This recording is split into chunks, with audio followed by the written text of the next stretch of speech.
Hi, I'm Professor Kelly, and this is a lecture on reflection for CSCI 308, Programming Language Design. M.C. Escher's famous illustration, Drawing Hands, shows two hands, each hand drawing the other into existence in a strange loop without beginning or end.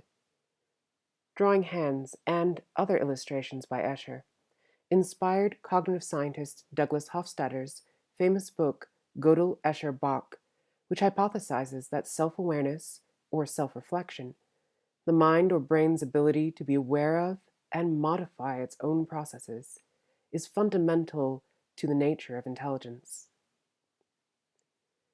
In computer science, reflection, or reflective programming, is self-awareness for computer programming languages.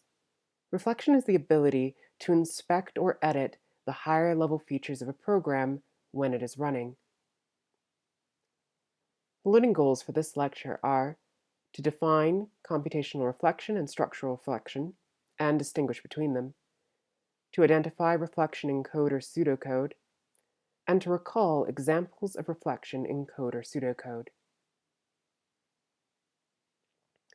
Computational reflection is when a program is able to observe the computational state of the system. Let's take a look at a few examples of computational reflection. In Java, instance of is an example of computational reflection, as it allows the program to ask questions about the type of a variable. GetClass and GetName are also examples of computational reflection. GetClass is another way to ask about the type of an object, and GetName returns the name of that class as a string.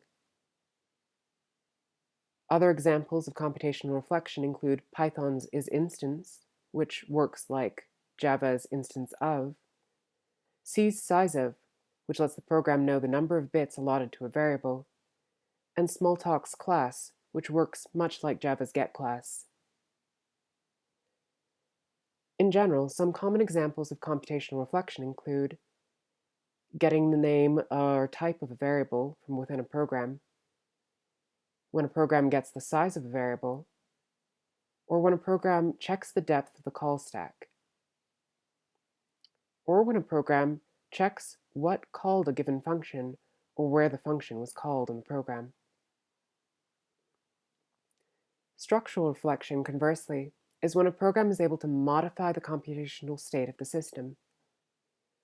For example, in Python, the eval and exec functions. These functions take a string and convert them into symbols to be evaluated or executed by Python. Similarly, in Smalltalk, the perform and put functions are examples of structural reflection. Perform, like eval and exec, takes a string and converts it into executable Smalltalk code.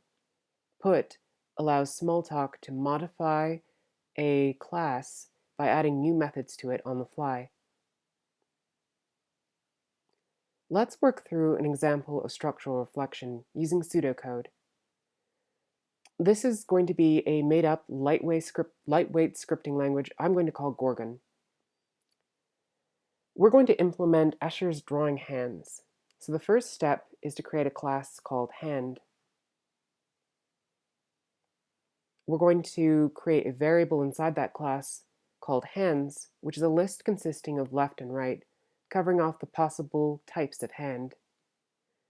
Note that we're using implicit declaration and implicit typing to create the list.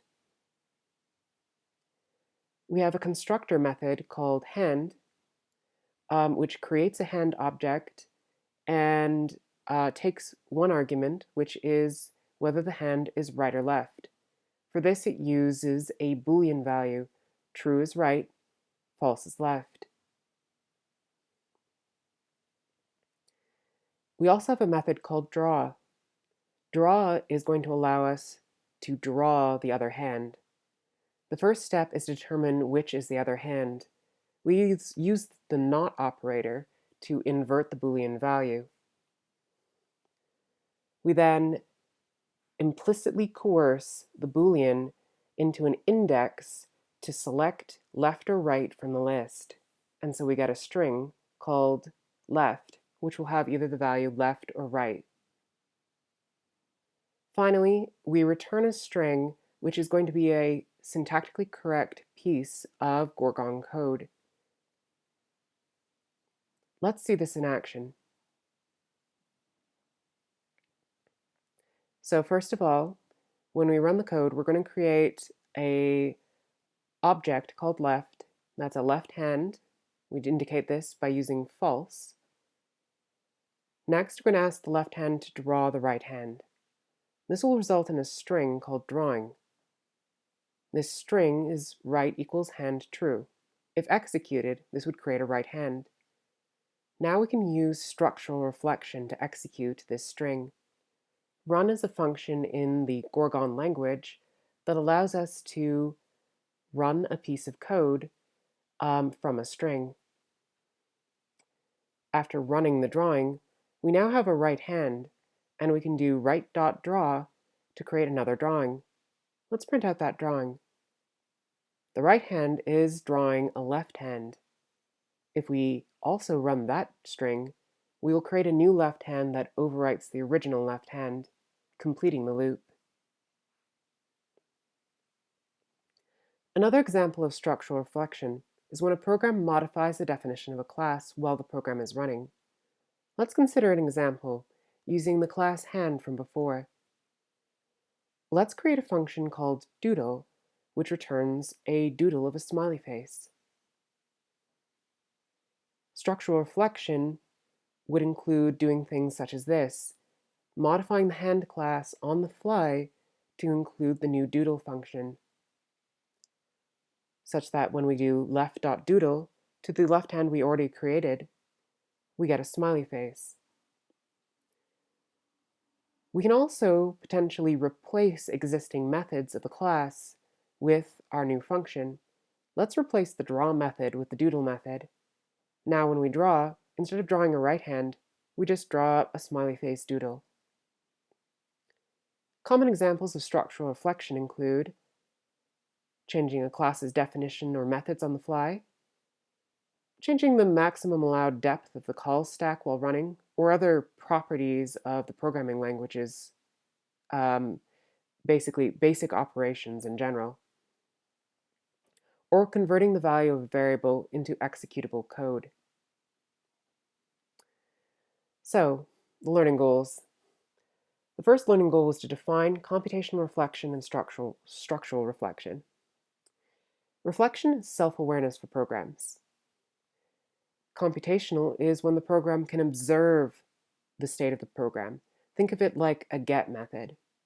Structural is when the program can modify the state of the program.